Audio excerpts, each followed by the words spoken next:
26 अप्रैल 2024 को होने वाले लोकसभा के आइंदा इंतखाबात में कर्नाटक में टुमकुर हल्का इंतखाबी मुकाबले के लिए तैयार है।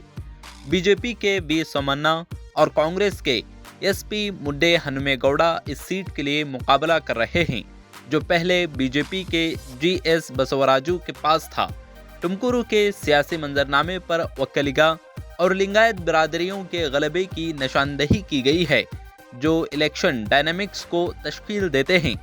2019 के इंतखाबात में बीजेपी के जेएस बसवराज ने 5,96,127 वोटों से कामयाबी हासिल की, जिसने जेडीएस के उम्मीदवार एचडी देवेगौड़ा को शिकस्त दी।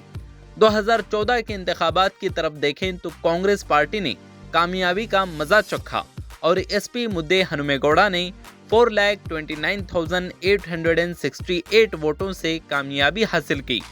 कर्नाटक के जनूबी हिस्से में बेंगलुरु से 70 किलोमीटर नॉर्थ वेस्ट में मौजूद टुमकुर अहम इकोनॉमिक अहमियत रखता है। अपनी पैदावार रेशम, कपास, दूध और दूध के प्रोडक्ट्स के लिए इसके बेल्ट में 8 विधानसभा हलकों के साथ टुमकुर का सियासी असर दूर दूर तक फैला हुआ है।